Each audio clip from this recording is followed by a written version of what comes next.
पांडु का राज्य अभिषेक। महाभारत की कथा हिंदी। धृतराष्ट्र जन्म से ही अंधे थे, अतः उनकी जगह पर पांडु को राजा बनाया गया। इससे धृतराष्ट्र को सदा अपनी नेत्रहीनता पर क्रोध आता और पांडु से द्वेष भावना होने लगती। पांडु ने संपूर्ण भारतवर्ष को जीतकर कुरु राज्य की सीमाओं का यवनों के देश तक विस्तार कर दिया। एक बार राजा पांडु अपनी दोनों पत्नियों कुंती तथा माद्री के साथ आखेट के लिए वन में गए। वहां उन्हें एक मृग का मैथुनरत जोड़ा दृष्टिगत हुआ। पांडु ने तत्काल अपने बाण से उस मृग को घायल कर दिया। मरते हुए मृगरूपधारी निर्दोष ऋषि ने पांडु को शाप दिया, राजन, तुम्हारे समान क्रूर पुरुष इस संसार में कोई भी नहीं होगा। तूने मुझे मैथुन के समय बाण मारा है, अतः जब कभी भी तू मैथुनरत होगा तेरी मृत्यु हो जाएगी। इस शाप से पांडु अत्यंत दुखी हुए और अपनी रानियों से बोले, हे देवियों, अब मैं अपनी समस्त वासनाओं का त्याग करके इस वन में ही रहूंगा। तुम लोग हस्तिनापुर लौट जाओ।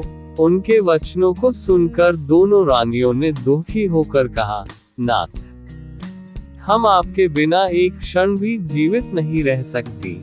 आप हमें भी वन में अपने साथ रखने की कृपा कीजिए। पांडु ने उनके अनुरोध को स्वीकार करके उन्हें वन में अपने साथ रहने की अनुमति दे दी। इसी दौरान राजा पांडु ने अमावस्या के दिन ऋषि मुनियों को ब्रह्मा जी के दर्शनों के लिए जाते हुए देखा। उन्होंने उन ऋषि मुनियों से स्वयं को साथ ले जाने का आग्रह किया। उनके इस आग्रह पर ऋषि मुनियों ने कहा, राजन, कोई भी निःसंतान पुरुष ब्रह्मलोक जाने का अधिकारी नहीं हो सकता, अतः हम आपको अपने साथ ले जाने में असमर्थ है।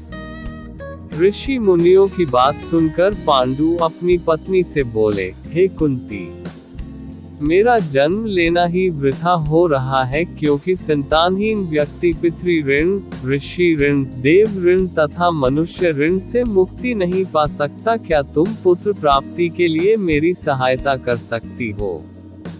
कुंती बोली, हे आर्यपुत्र, दुर्वासा ऋषि ने मुझे ऐसा मंत्र प्रदान किया है जिससे मैं किसी भी देवता का आह्वान करके मनोवांछित वस्तु प्राप्त कर सकती हूँ।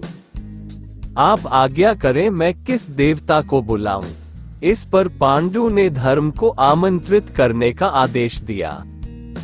धर्म ने कुंती को पुत्र प्रदान किया जिसका नाम युधिष्ठिर रखा गया। कालांतर में पांडु ने कुंती को पुनः 2 बार वायुदेव तथा इंद्रदेव को आमंत्रित करने की आज्ञा दी।